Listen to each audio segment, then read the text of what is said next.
Salut, bienvenue sur la page conseiller bébé Alex. Aujourd'hui, nous parlerons un peu des causes du changement des lois d'immigration au Canada.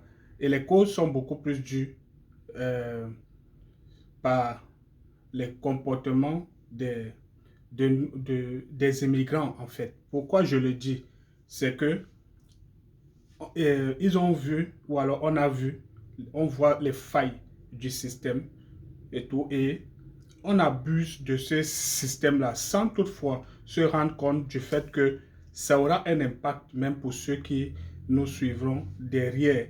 Et après, on commence à se plaindre. Mais j'interpelle les uns et les autres parce qu'il ne faut pas toujours que penser à soi-même pour dire que euh, quand nous avons un projet d'immigration, concentrons-nous sur ce projet-là et tout. On peut avoir des plans A, B, C et tout, mais focalisons-nous toujours sur les deux plans A et B. Toutefois, en ayant en tête que toutes les actions qu'on va entreprendre peuvent aussi avoir un impact négatif pour ceux qui nous suivent derrière. Je vais un peu commencer par la procédure des étudiants. Pour les étudiants, vous avez vu que depuis quelques mois, on a modifié.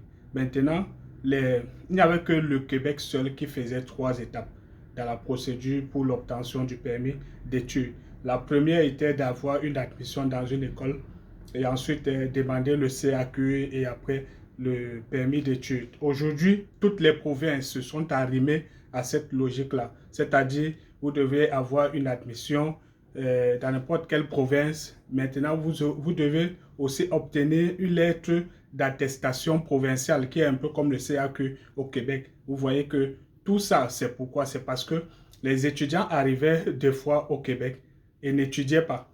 Ils n'étudiaient pas, ils tournaient, bon, pour des raisons particulières et beaucoup plus souvent d'ordre familial qui tournaient autour peut-être des finances. C'est normal que quand on se trouve dans une situation aussi délétère, qu'on puisse mobiliser des choses qui doivent concourir à notre bien-être. Mais il faut aussi savoir qu'à à la longue, ça aura un impact, même sur, à la fois sur nous et sur ceux qui nous suivent, puisque vous qui allez rester, qui allez venir, et vous voudrez rester, certainement vous allez vouloir aussi faire venir vos frères plus tard, ou bien vos enfants, vos neveux et autres. Tout ce que vous aurez à faire, c'est eux qui vont encaisser ça. Donc, vous voyez, au niveau même de la scolarité, on peut aussi constater qu'au Québec, on a augmenté la scolarité, que ce soit dans les collèges et dans les universités. Pourquoi? Allez suivre le discours et l'interview qui avait été fait pour ça aussi. C'est bon, là-bas, c'est pas trop à cause des étudiants, mais d'une part aussi, c'est à cause de parce que d'autres venaient dans des programmes, par exemple, de 2 ans, 3 ans, 5 ans et autres. Quand ils arrivent, ils se rendent compte que ils vont fréquenter sur une période un peu très longue. Maintenant, ils partent suivre des formations où ils vont faire peut-être 6 mois, 1 an, et après, ils ne se rendent pas compte que plus tard, ça va jouer sur la prochaine étape de leur situation. Bon, là, c'est un autre détail. Mais je dis, quand ils partent faire les formations d'1 an, c'est parce qu'ils se disent que la formation d'1 an, je vais payer 4 000 $, je vais payer 7 000 $, 10 000 après, c'est bon. Vous voyez que maintenant, même ceux qui iront faire les formations d'1 an dans des collèges là et tout, la scolarité a été augmentée. Ça fait donc que toi qui avais jonglé, c'est vrai, tu vas payer maintenant 18 000, alors que les 18 000 là pouvaient te permettre de faire ton parcours de 2 ans dans un cégep ou même dans un autre programme et tout.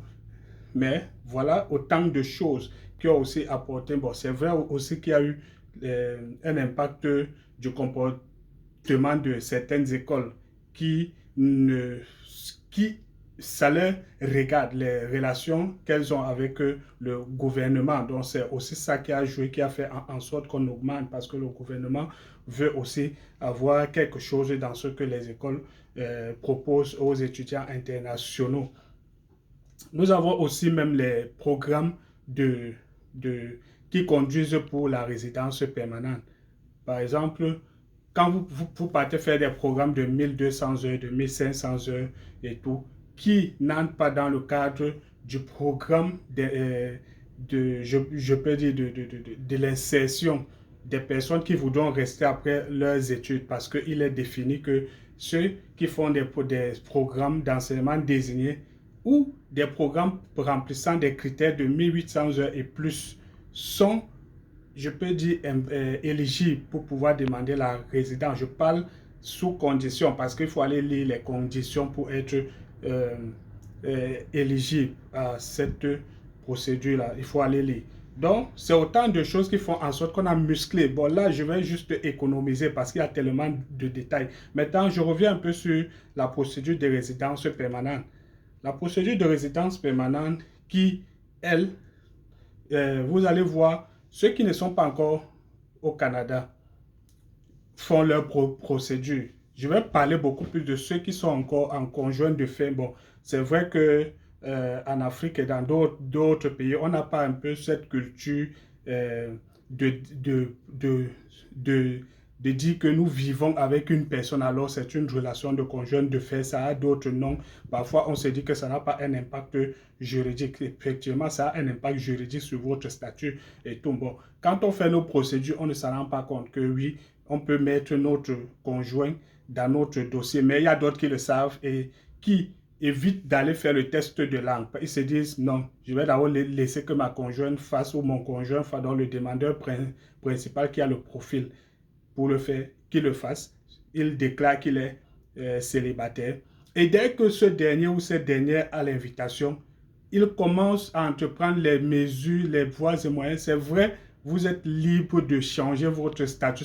Ça peut bien être dans votre organisation du couple que vous alliez vous marier. Mais à force de faire ce genre de choses, on constate que la majorité des célibataires qui déclarent être célibataires, dès qu'ils ont les invitations et après, quand ils veulent demander au niveau fédéral la résidence et tout, dans la suite de leur dossier, ils introduisent le dossier de leur mari ou de leur femme et tout. Tellement de choses comme ça qui vont faire en sorte qu'à la longue, on va aussi ajouter d'autres mesures par rapport à ce comportement-là.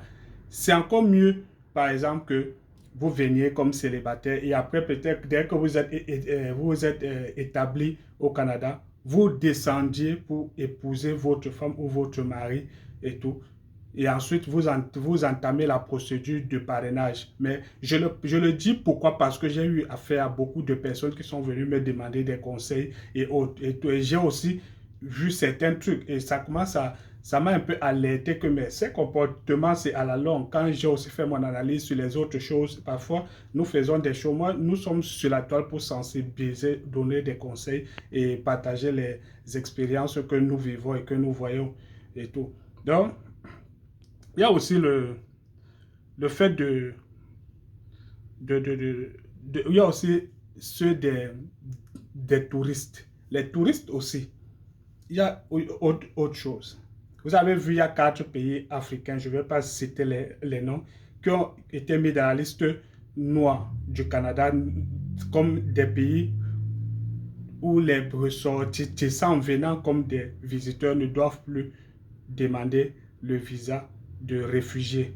Pourquoi? Parce qu'ils ont un peu abusé des failles du système et tout. Donc, il y en a aussi encore qui continuent ça, ils viennent comme visiteurs. Après, ils cherchent des contrats de travail. C'est de bonne foi, c'est de bonne guerre et tout, mais sachez que ça aura un impact.